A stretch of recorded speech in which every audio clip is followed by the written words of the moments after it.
mga boss, good afternoon. So may change oil tayo dito na Toyota Avanza 2024 model. Mayroon na siyang tools na lumabas na sa panel board. I-reset natin siya.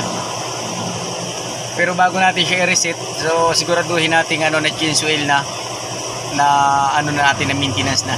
So ipapakita ko sa inyo yung i-reset natin. Ito mga boss, ayan, nakikita nyo yung range na yan, kulay orange.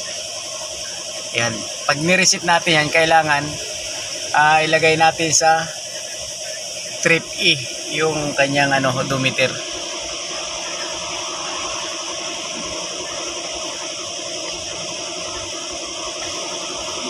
Ayan, trip E. Tapos papatayin natin yung ignition niya.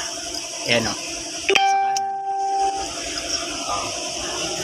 tapos dito sa odometer trip display, so ilulong press natin to siya seconds. Ayan, tapos on natin yung ignition. Ayan, pag nag blink na siya mga boss, bitawan nyo na. Ayan, wala na siya, diba? So start na natin.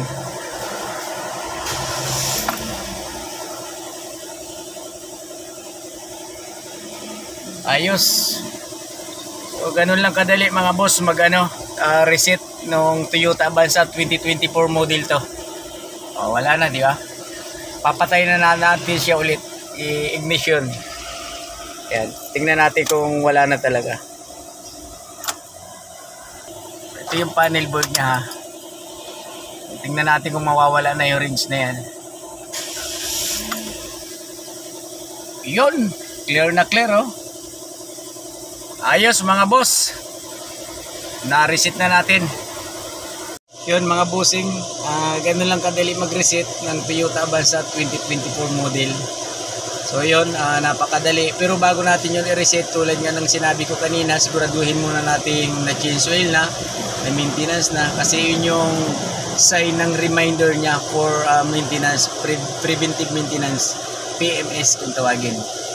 Diba? Mga boss, wag nyong kalimutan pala mag-subscribe, mag-comment, follow sa ating YouTube channel, Gis Mechanic Vlog nga pala. Salamat.